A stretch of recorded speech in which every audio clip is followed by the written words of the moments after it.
Let's return to This Week in America. Here's your host, Rick Bratton. Welcome back, everybody, coast to coast. This Week in America. Wars can make or break a person. And growing up with deeply ingrained Christian values, Lee Halverson rose to the challenge that was the Viet Nam War. Lee spent January 1969 to December 1970 in the U.S. Army. His book, Cong Catchers, A Soldier's Memories of Vietnam, is a compilation of events that occurred while he served. This is not a guns and ammo book. It's a book about a young man with Christian values at war. A young man who avoided the pleasures that were readily available and instead organized football games, drank soda, avoided drugs, and helped repair orphanages. You will enjoy meeting many of those he served with and the ways that they coped in very adverse situations. These young men served our country with valor and returned home to a less than friendly society. With Cong Catchers, readers get a glimpse of another view of the Vietnam War, one that is filled with hope and optimism. Lee Halverson, author of Cong Catchers, A Soldier's Memories of Vietnam, is our guest on This Week in America. Lee, welcome to the program. A pleasure to have you with us. Thank you.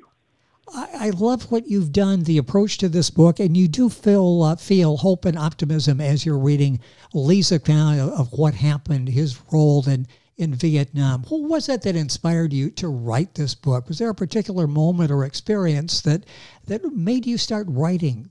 I went back to Sioux Rapids, Iowa, to a class reunion, and I am a connoisseur of rotten jokes and good stories. And I had quite a crowd of people around my table as I was telling stories. And a lady came up to me and said, "You ought to write a book." And I said, "Oh, I don't have enough time to write a book, but I could probably do it a story at a time." And she said, "Well, I'm the editor of the paper here in Spencer, Iowa. And if you would write an article a week, I'll publish it." And we did that for about 6 years, and I got a call from a man in North Carolina. And he said, "My name is Ed, and my sister lives in Spencer, Iowa, and she sends all of your articles to me, and I read them. And I have published some books, and I think you need to publish this. You need to put all your articles together." So he helped me compile everything, and we turned all the newspaper articles into a book. And the book is being very well received. Rave reviews for the book Cong Catchers by Lee Halverson. That's Halverson. His website is congcatchers.com. Book available Amazon, all of the usual places. Great stories in the book that give us a whole different perspective. One of those is about a little boy that warned you about upcoming attacks. Talk about that story. Okay. I handled attack dogs for the Army. Generally, we guard food yards and ammunition dumps and sometimes helicopter pads. And of course, you can't fight a war without food and ammunition, and the enemy tries to blow it up or steal it, so we have to guard it. I was on a food yard guarding that one night. Now understand, this food yard had 6 rows of concertina wire around it. Typically, if my dog senses somebody coming, I alert the infantry and they take care of the infiltrator. And if by chance the infiltrator gets inside of the food yard, then I'm to command my dog to attack and kill whoever that is. And I had just been posted, so I did not have time to check the perimeter at all. As soon as I was dropped off, I saw a little boy come through the last row of concertina wire. I'd guess him to be about 8 years old. He went to a garbage barrel, pulled out a rotten apple, and stuffed the whole apple into his mouth and started chewing. And I looked at that little boy, and I was supposed to turn my dog loose on that little boy. Understand, if I hadn't done that and there were a witness there, I could have been prosecuted and sent to Long Bin jail.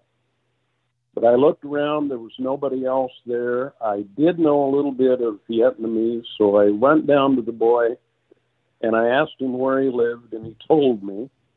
And I said, you turn around and you get out of here and don't you ever come back. And he made a beeline out of there.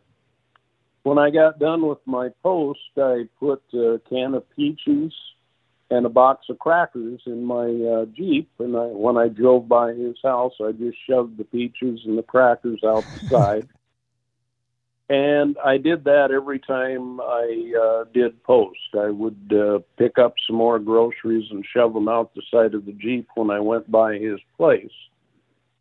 One night, that little boy came to my barracks, knocked on the door and came in, and he said, GI, be in bunker at 8 o'clock tonight. 8 o'clock that night, I went into the bunker, and we started getting rocketed and mortared, and intelligence had never warned us of this event at all. Just the little boy had. And from that time on, anytime there was going to be an attack, that little boy would show up and warn us, and we would get in the bunker and we would be safe. And I guess to boil it down, I am a Christian. Jesus Christ said to treat other people like you'd like to be treated yourself. I certainly would want someone to feed me if I was starving, and so that's why I fed the little boy. And look what happened. I was taking care of him, and he took care of me, and a lot of other guys at the same time. One of the amazing stories you will read in Lee's book, Cong Catchers, the book available wherever books are sold, and at Lee's website, congcatchers.com. Lee Halverson, Halverson. I mentioned in the beginning some of the things that you did in a positive way while you were there. One was rebuilding an orphanage. Talk a little bit about that experience and why you got involved in that. Sure. We were out on a body count after a B-52 raid, and I could hear a baby crying, and understand after a bombing raid by B-52s, there's not much left. It's like a big tornado hit the place. I finally found the baby under some roofing tin, and it was trying to nurse its mother. The mother had been killed 2 days earlier. Shrapnel had blown half her head off. And the baby was starving, so I picked it up and I went back to play cool and inquired from people I knew, is there an orphanage here, someplace where I can take this little boy? And finally I found the orphanage, and it had been damaged by mortar and rocket fire. But there were people there. I left the little boy with them. And then on days off, I would go to the orphanage. I grew up on a farm, so I knew electricity and plumbing and carpentry and so on, and just started to rebuild the place. Now, understand, when GIs have time off, the typical thing for them to do is go downtown, get drunk, and get laid. But guys watched what I was doing, and they started one by one to come up and say, hey, Dad, and that was my nickname, Dad. I think I'd be doing a lot more good if I went to the orphanage with you instead of going downtown. So they just more and more kept showing up all the time, and eventually my entire company was coming down to rebuild the orphanage, and everybody had picked out one or two little kids that they considered to be theirs while they were there. The one I really remember is Arturo Wilhelmino Policelli. He was a big Italian guy from the Bronx, real tough. And one of the boys he picked as his kid was a little boy that had been hit in the face with napalm. The napalm had burned off his eyebrows, his ears, his lips, and left him horribly deformed. It just made you sick to even look at him. But Art would hold that little boy in his lap and hug him and sing to him. It was a beautiful thing. So many wonderful stories like this in a different look at the Vietnam War. From Lee Halverson, our guest on the program. The book is Cong Catchers. You'll find it wherever books are sold, at Amazon, Barnes & Noble, pageturner.us, and, of course, link onto our website, thisweekinamerica.us. You'll go directly to Lee's website, congcatchers.com. Another story that I found fascinating was the story about the prisoner of war. Can you tell us a little bit about that? Yes, I was... my dog, Shep, was really good. Now, understand, the dog's sense of smell is 800 times stronger than a human sense of smell. Shep was so good that I could tell just by the way he reacted if someone out in the dark of night was North Vietnamese, South Vietnamese, black or white. And that's because people eat different foods and they exude different oils in their body, and that dog smells the oils. And by his reaction to those smells, I could tell that I was on the scent of a North Vietnamese soldier. We were going through paths in the bamboo jungle, and those paths were cut by people years ago who did it for trading reasons, or maybe even with the war with the French. And they would hack the paths out with a machete, and sometimes the bamboo just got too thick and they gave up and left, and that created a blind alley in these paths. Well, Shep and I were following the scent. I remember turning right, right turn in the path in the bamboo jungle. And as I turned, I saw this NVA soldier at a blind alley maybe 20 yards away. At that point, I should have ordered Shep to kill and dove into the bamboo. But at that moment, that guy looked at me, and something in his eyes told me he couldn't shoot. And apparently something in my eyes told him that I wouldn't turn the dog loose. And I silently walked up to him and held my hand out, and he gave me his AK-47, and I took him prisoner. I brought him back, and of course, intelligence wanted him right away to question him. Yes. But I said, as soon as you're done with him, I want to talk with him. And about 2 hours later, I got to go in and sit down with this guy. He was about my same age, I'd say in his early 20s. And I looked at him and I said, why are you fighting? And he said, well, I got drafted. And I thought, oh, for gosh sakes, I got drafted too. I said, why do you fight in this war? Why do you believe you're right? And he said, well, our commanders and our chaplains are telling us that God is on our side. And my commanders and my chaplain was telling me God was on my side. And I said, if you could be anywhere but here, where would you want to go? And he said, I just got married before I got drafted. I just want to go home to my wife and raise a family and be left alone. I had been married 2 weeks before I was sent to Vietnam, and all I wanted to do was go home to my Jenny and raise a family and be left alone. And I realized there wasn't a bit of difference between that North Vietnamese soldier and myself, but our place of birth. Just an amazing story that is in Lee's book, Cong Catchers. Lee Halverson, our guest on the program. You mentioned your wife and the role she played in helping fellow soldiers. Talk about that a little bit, if you would.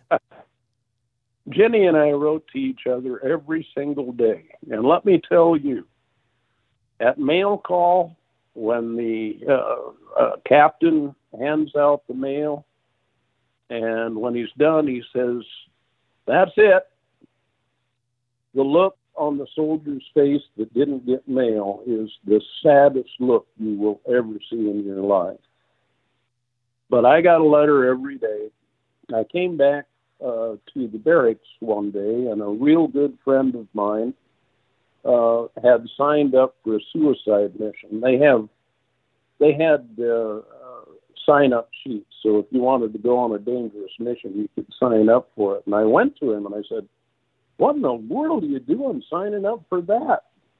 Well, he was crying and he couldn't talk, but he pointed to his bunk. And on his bunk was a picture on the front page of his hometown newspaper of his fiancee marrying another guy. Wow.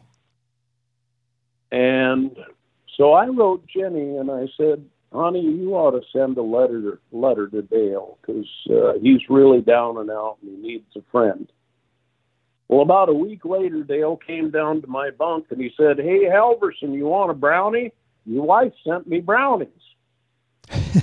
And Dale and Jenny corresponded on a regular basis. But other guys got Dear John letters too, and Dale said, "Well, you ought to write to Lee's wife, Jenny. She'll write to you."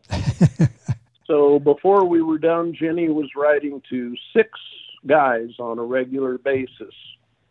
And now when we get together for a reunion, they could care less whether I show up or not. They want to see Jenny.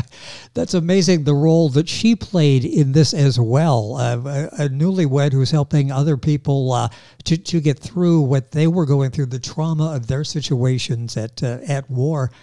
Just a few minutes left in the program. I want to talk about when you come home.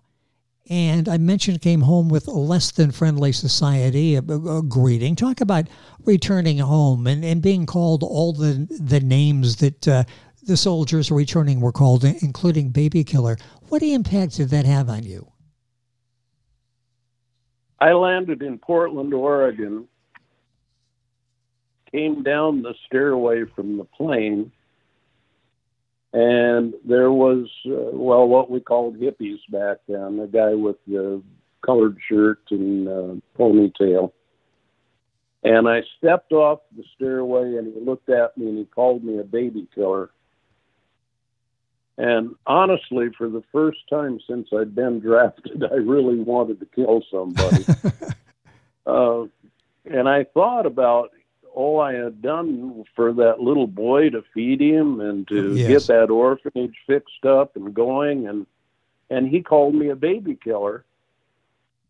And I thought the best thing to do is just shut up and move on, Lee. So I started walking into the airport, and he followed me and just kept calling me a baby killer. And I thought, man, I don't know how I can handle this. So I went into the bathroom and just splashed cold water on my face to cool down. And he came right up behind me and called me a baby killer again, and that was it. I couldn't take any more. I turned around and I tackled him.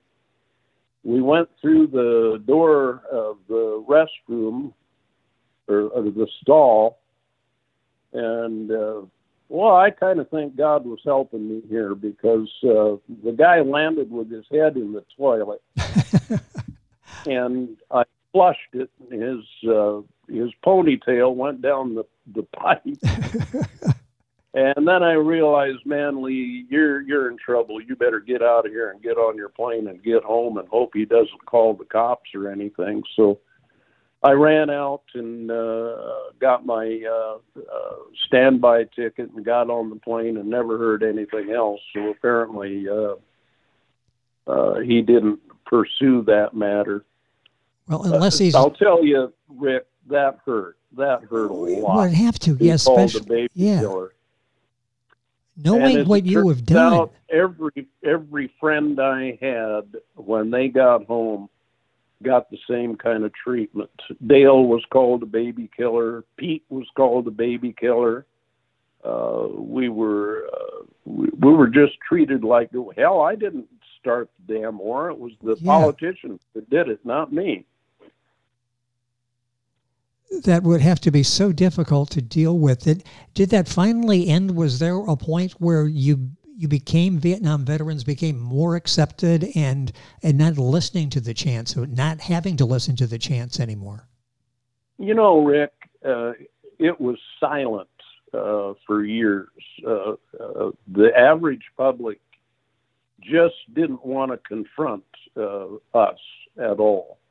I felt like I had leprosy or something, because even my own family didn't want to talk about the war and the experiences and what happened. And for some reason, the culture blamed us for the war.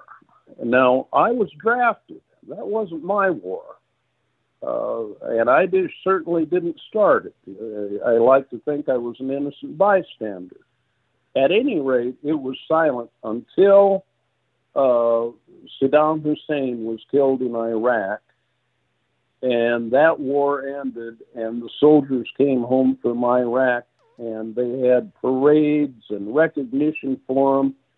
And I personally believe that all the people that couldn't talk about Vietnam had been feeling guilty about it for years, and this recognition of the soldiers that had fought in Iraq changed all that, because all of a sudden people started saying thank you for your service and asking questions about what the war was like and what it did to us. And at least that's the way I see it, Rick. Well, I think there's some truth to that, and I've talked to Vietnam veterans who share that thought. That was sort of the turnaround point where people would go back and reflect and look at what happened in Vietnam differently. And again, it wasn't your war. You were drafted. You didn't have a choice. You were there because of that. This book, on so many levels, is such an important book. 30 seconds or so left here in the program. How do you feel about the success the book is having and you being able to get this message out there, that what you were able to do and the good that came out of your time in Vietnam? Well, my hope is that people that read the book will say, you know, there's something to this Christianity thing of treating your neighbor like yourself. And that having a spouse and honoring your commitment and being loyal to your spouse and raising a family is a pretty good prescription for a happy life. And that's the message I hope that comes from that. Well, it sounds like that is exactly what has happened to you and guided you through your life. The book is so well written, great stories. Again, a glimpse of another view of the Vietnam War, and you'll be filled with hope and optimism and a good feeling as you read this book. It's Cong Catchers by Lee Halverson, Halverson. His website, congcatchers.com. Book available at Amazon, Barnes & Noble, pageturner.us. Lee, it's been a pleasure having you on the program. Thank you so much for joining us. Are you working on another book now? I am, yes. It's called Jack 10. Page Turner sent a rep out to Jenny died this past November. Oh, I'm sorry to hear that. And I had her cremated. And at the memorial service, Jenny was a watercolor painter.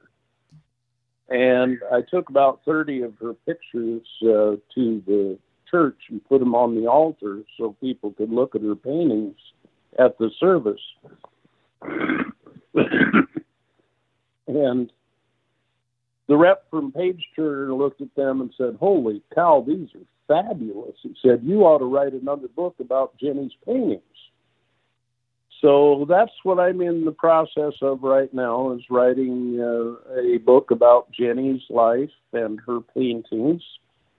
And the reason it's called Jack 10 is when we first met in college, and fell in love, she looked up at me and held my cheeks and said, "Je t'aime."